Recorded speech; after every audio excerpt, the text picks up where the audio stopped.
Hello and welcome back to the channel. This is Caleb's Criterion Corner. If you're not familiar, if you are, it's been a while, but I am back. I recently just saw Mickey 17, and all I have to say is it's an extremely good movie, very well thought out, and I think a lot of people will enjoy it. And I have nothing but praise for this new sci-fi comedic masterpiece. Now, I may have used masterpiece a little too loosely, but it may be the only word that I could use to define this genre bending film. The Twitter film space has been in an absolute limbo since this movie released, and a lot of people are saying that it's mid. I'm here to tell you, I enjoyed it. It's a great movie. It's not Parasite. From the first original trailers to Robert Pattinson pulling off this ashy, high pitched Johnny Knoxville kind of voice, I was absolutely hooked and wanted to see it. And now, after watching it, I appreciate the cast and the ensemble of everything that they put into this movie because it's different and by far the craziest movie of 2025 so far. And one of the breakout stars for me in this movie, Naomi Ake, she portrays Nasha. She was also in Blink Twice, and after I saw that movie, I didn't really like Blink Twice that much, but I did say that she was gonna have a breakout year and just come on like with a lot of roles because she can really, really act. I feel like every time that she's on the screen, she steals the whole scene, which is fucking amazing because the cast is stacked, like really, really stacked. But without spoiling too much about her character, we're going to get right into the story and why I think this movie works so well. Now, the movie has a simple premise in the beginning, and I feel like a lot of people saw the trailers and we immediately already knew that there were going to be duplicates involved, but I would came to find out that was a book actually. So I think a lot of us was head over heels going into this movie because Robert Pattinson was the leading man. And this movie contains so many concepts and just mirroring what's happening in the world today that while I was watching it, I almost thought that they like filmed this shit 3 months ago or had a lot of reshoots. But that's not the case. So Boone already was fucking time traveling and I already saw the future because this movie is dead ass on the nose of all the politics and political warfare that's going on today, colonization, marginalization, capitalism. It's all there, all there. And I think a lot of people are having a hard time, coping with this movie because they wanted Parasite.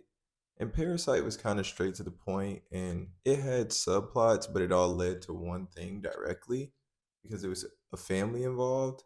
But Mickey 17 definitely has a lot of subplots. Some open ending endings, I would say, in the movie, that might be a little drawback.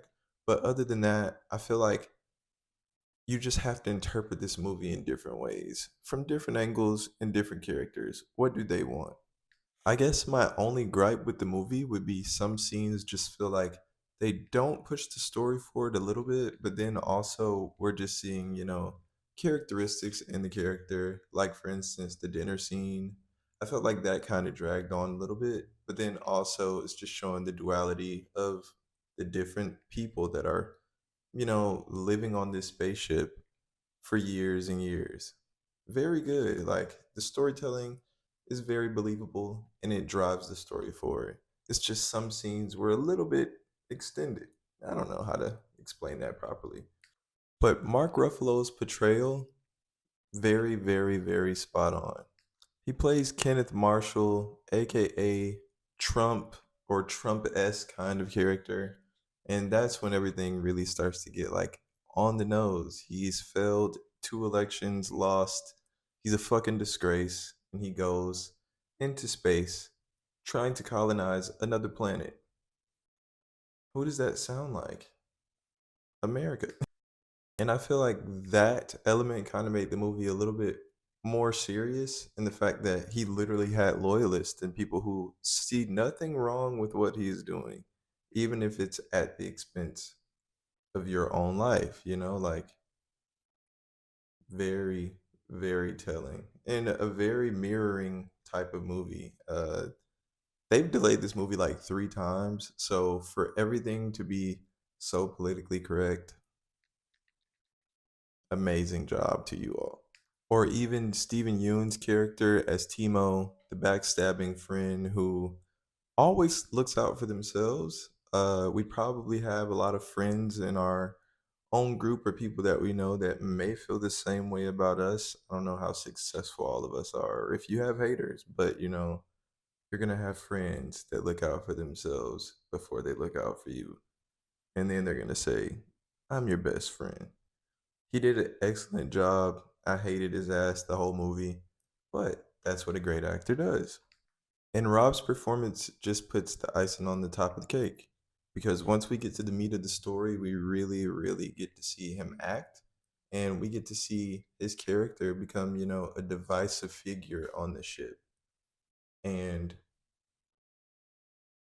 I don't want to go too into detail about the story, but there are duplicates and varying things.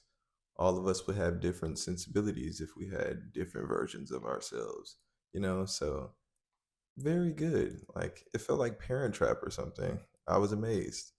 And just life on the ship and it not feeling like it was a stagnant, normal sci-fi movie with thriller elements.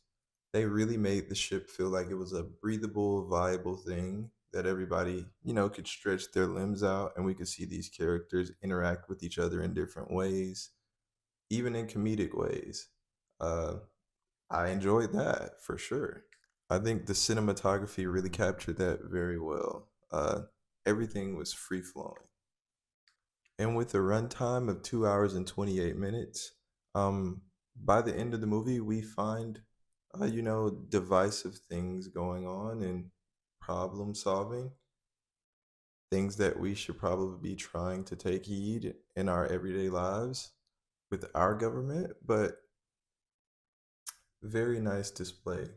Uh, I think that might be the main issue with a lot of people because there's not really a full answer or, a normal ending that we're used to from him as a director.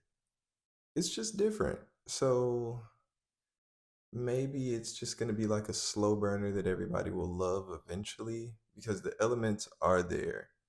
But I could see how people would have an issue with this. And to me, I think the movie is a hit. Yes, I do think that Warner Brothers kind of fucked up releasing this movie because there was like 3 delays, and I haven't seen that much promotion for it on my TV.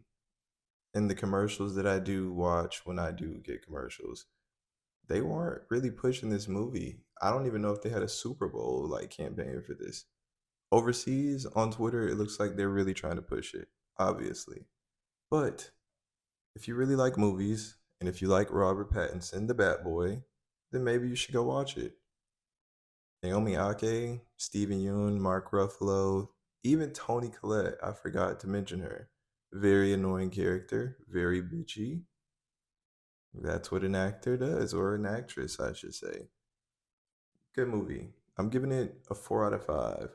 Now, when I was sitting in the movie theater, I thought 3.5 out of 5, but it's a 4 out of 5.